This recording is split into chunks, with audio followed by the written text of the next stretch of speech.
Hello guys, this is going to be a three-way comparison of what I believe is the most popular active noise canceling headphones. Now, the reason why I'm making this video is because I've seen reviews lately, and honestly, a lot of these guys don't really know what they're talking about in terms of sound quality and just generally laying out what makes a good active noise canceling headphone and what exactly to compare.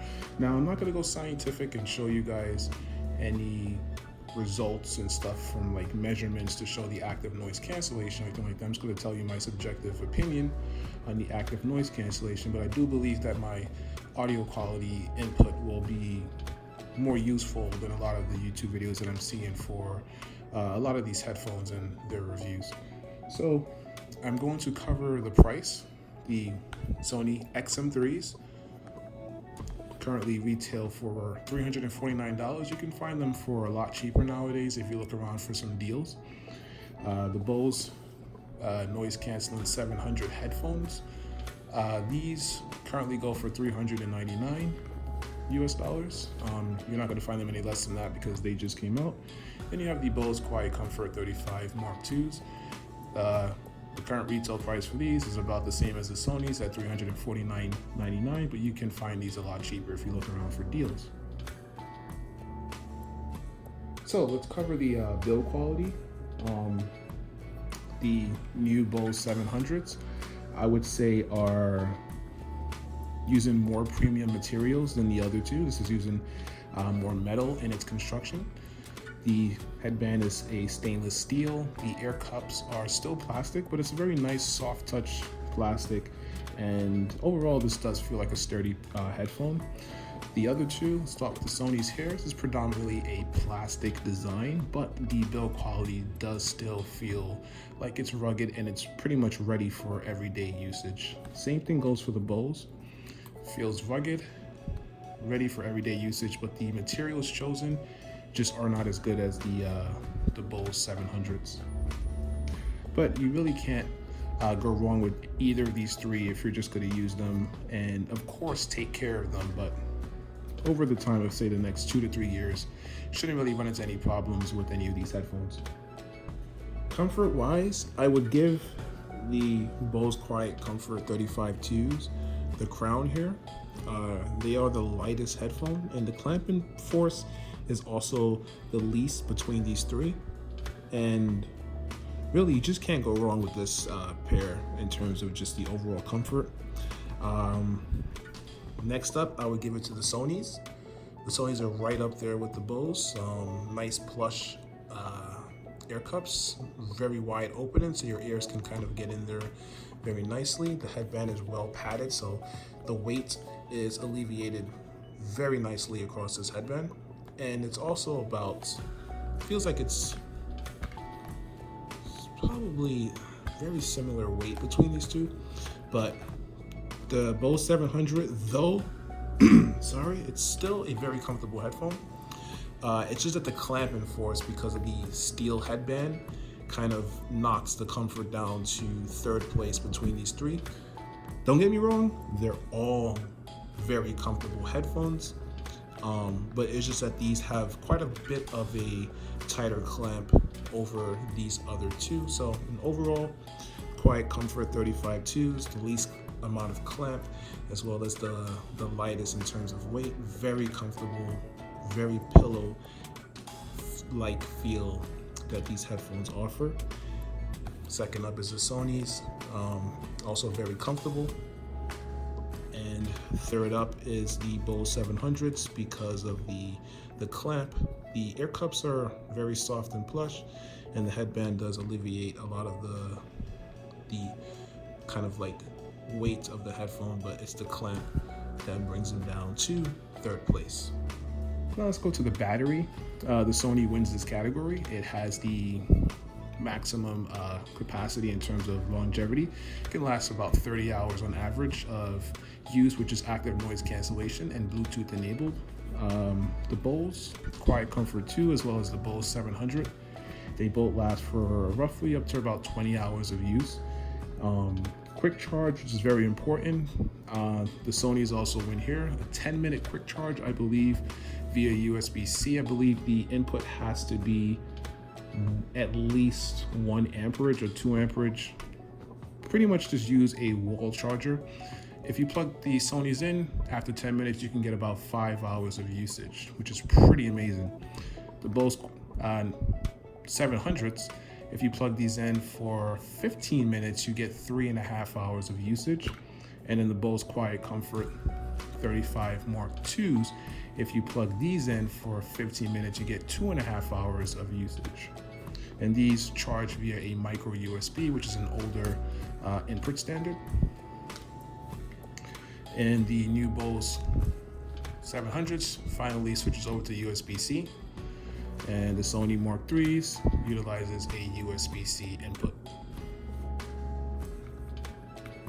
So overall, for the battery category, the Sonys definitely take the cake for that one.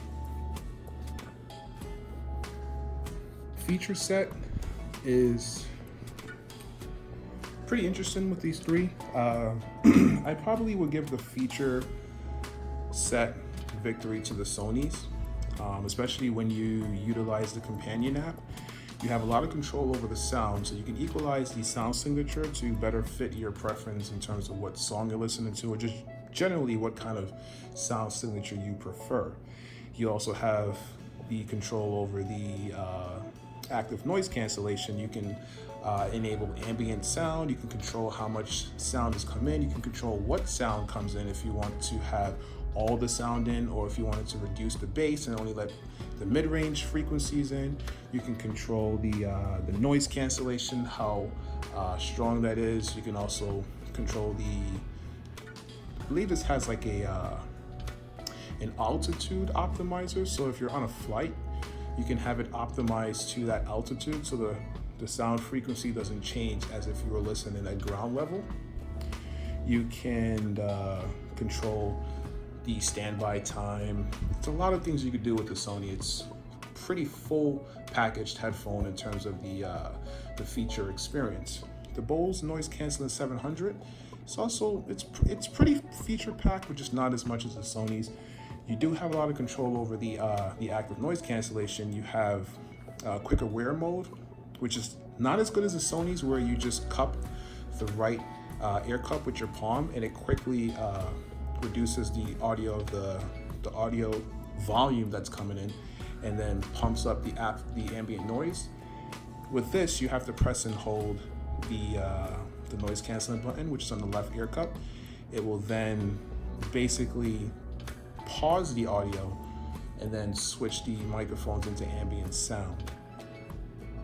But within the app, you do have control over the ambient sound controls, the noise canceling, standby time. You can set the voice button here for either your primary assistant on your phone, Alexa or Google Assistant.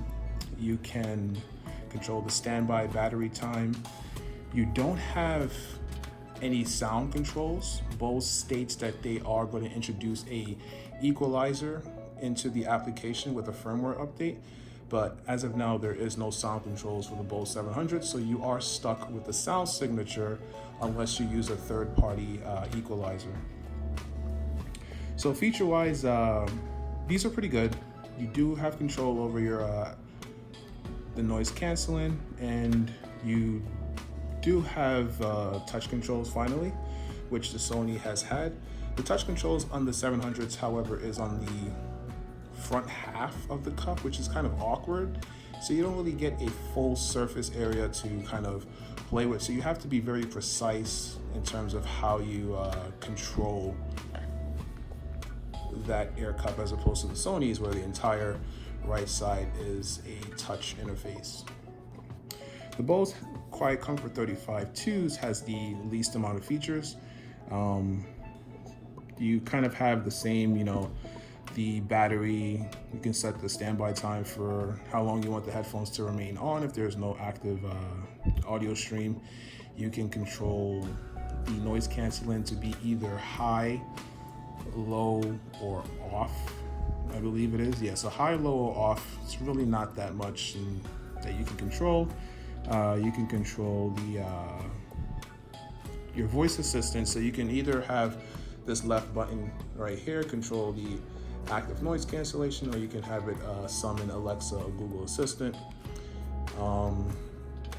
Pretty much, yeah, this is kind of a bare bones kind of noise canceling headphone in terms of the amount of features that you do have.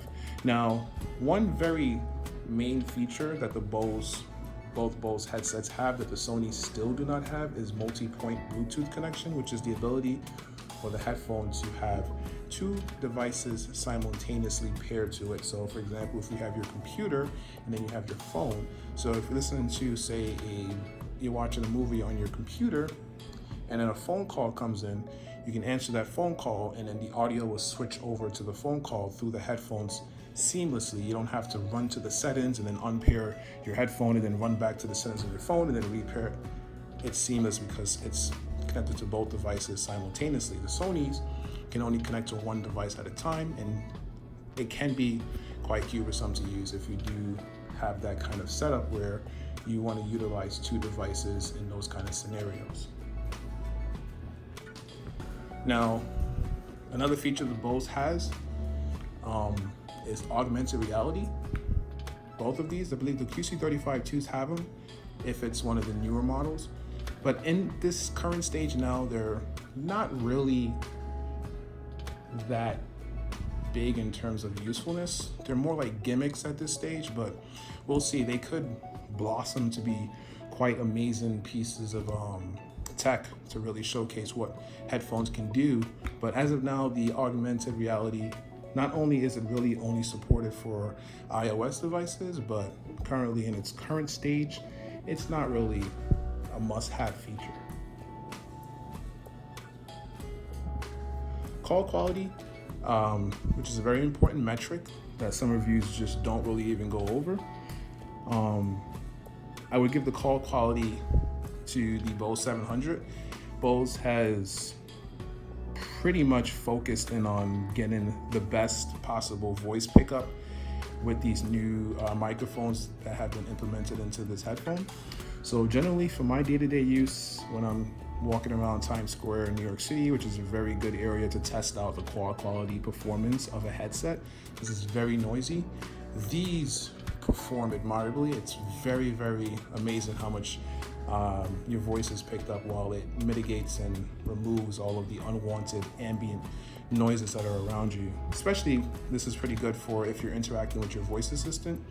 I've really never had any issues with my voice assistant picking up my dictation, and that is due to the amazing microphones that are built into the Bose 700s. Generally speaking though, if you are in a quiet environment, like if you're in an office setting, all three of these headphones are going to perform pretty good because there is no external noises that need to be separated from your voice. But it's when you are in a moderate to loud environment where the Bose 700 really shows the technology that was implemented into it. Second up, I would give it to the Quiet Comfort 2s. These do a pretty decent job in terms of suppressing any outside external noises and focusing on your voice in moderate to loud situations. Sadly, the Sonys, unless I'm really like nearly yelling into the microphones, these do a rather poor job in moderate to loud environments in terms of phone calls or trying to speak to the assistant. There's a lot of times when I'll speak to the assistant and the dictation is incorrect. It doesn't really hear what I'm trying to say.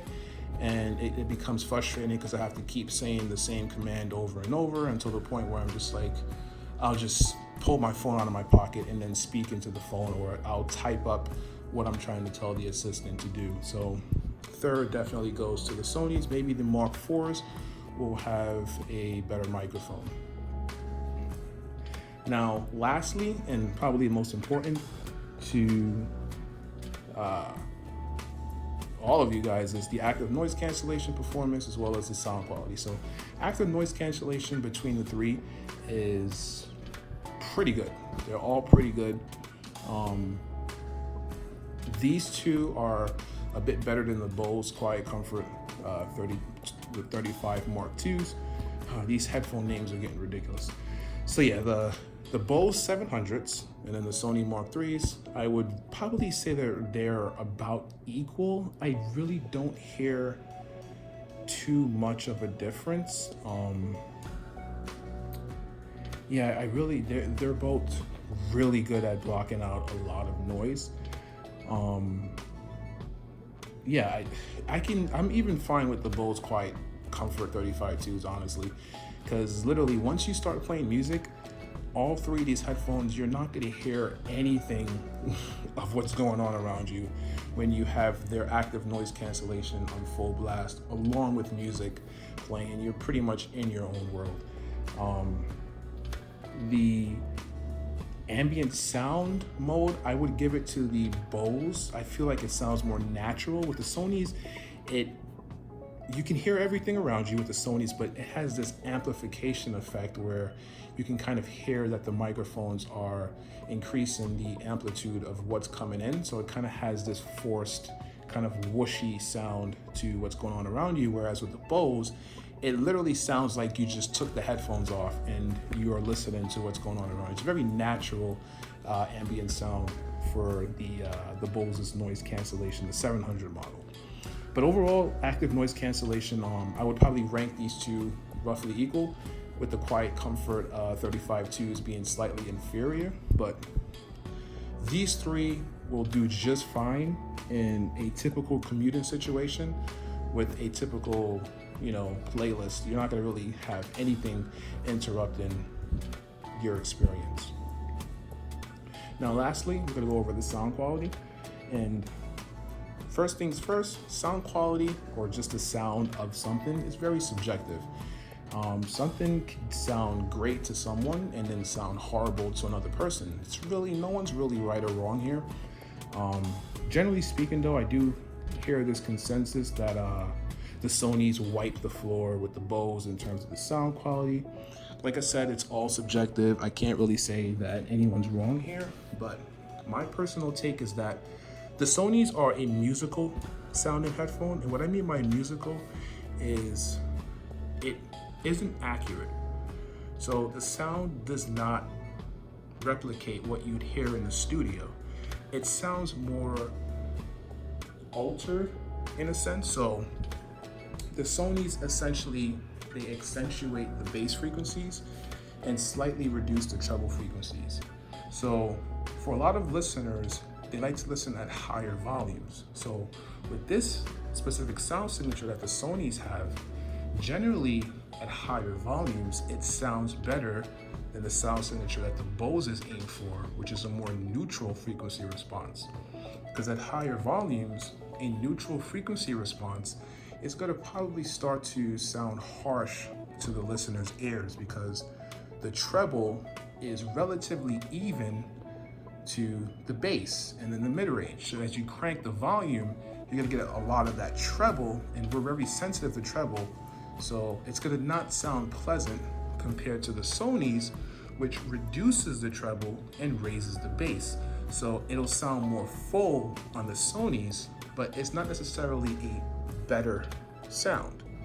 It's a different sound. So the Bose 700 still has that typical Bose sound. It's relatively natural. It's a neutral sound signature. Vocals sound quite clear. The tonal balance is very good. Clarity is very good. Frequencies is pretty even. There's not really any frequency that stands out above the other. Same thing with the Quiet Comfort 35 Mark IIs. But what kills me with this new Bose 700, and why I personally rank it my least favorite sounding of the three, is basically Bose has implemented a active EQ into the Bose 700. It's also present in a lot of their other headphones, but it's really prominent in the new Bose 700. And the reason being is how can I kind of explain it? Basically, it's like a Fletcher-Munson curve. So as the volume gets louder, we are more sensitive to bass and treble in a sense. And as the volume gets lower, we are less sensitive to bass and treble. So what the Bose 700 is doing is, as the volume gets lower on your media device, it accentuates the bass, and as the volume gets higher, it reduces the bass. So I'm not sure if you guys have heard the Bose 700 outside of a store and with your own personal musical collection, but crank the volume on them and watch how the bass literally disappears. And that's the active EQ at work. Now, personally, I don't like a headphone that automatically EQs itself depending on the volume. I'd rather the headphone just give me its sound signature, and then that sound signature remains the same regardless of the volume. But the Bose 700, as the volume gets higher, and these aren't really that loud in terms of their overall output, so it's quite easy to get to the max volume on these. So as the volume gets higher, the bass basically vanishes, and it sounds very mid-range and treble prominent, which makes them sound quite harsh and just unpleasant to listen to. The Bose Quiet Comfort 35IIs has a more subtle effect to the way the active EQ overtakes your music. So I do love the way the Quiet Comfort 32 sounds at higher volumes. It's still clear, it's balanced, it's detailed, it's great sound. The Sonys also a very nice musical and enjoyable sound. Sonys get louder than these other two. The Sonys also have the ability from the app to be EQ'd. So there are times when I want to EQ down the bass, bring up the treble a bit so it sounds more neutral. I do like that Sony gives me that ability to tailor the sound of the headphones to my preference. So overall, it's subjective. Can't really go wrong with the Sonys. If you want a bassy, kind of more musical sound, get the Sonys. If you want a more balanced, clearer, neutral sound, I would steer towards the Quiet Comfort 2s. But the Bose 700 for me, unless you listen to your music at a quite low volume, low to medium volume, these will be fine, because the active EQ really doesn't kick in too hard until you get to the upper volumes, which is quite easy to do because these aren't really that loud to begin with, and then the bass literally kind of just disappears for me. So that's just my take on these three headphones. Overall, if I had to pick a headphone, I would probably go with the Sonys because of all of what it has to offer. It has the best battery life, pretty much all of the modern day features, ambient noise, noise canceling controls, voice assistance, touch controls, USB-C charging. The list goes on. It's a pretty full packaged headphone. And then second, I would probably go, it's kind of like a toss up between these two, because I prefer the way the Quiet Comfort 35II sound, but I do like the added features, the more modern take that the Bose 700 has, which is the USB-C charging. I like the touch controls. I like the more interactive noise canceling abilities. I like the redesign, the build quality. So it's honestly a toss up between these two because I am an audiophile, so sound is very important. And I prefer the sound of the Quiet Comfort 2s, but I prefer everything else on the new Bose 700s. But overall, I still would kind of crown the Sonys as the best that you can get for a noise canceling headphone. But hey, let me know what you guys think in the comments below. If you guys have any other questions that this video may not have answered, just post them in the comments and then I will answer them. And hey, thanks for watching this video, guys. Later.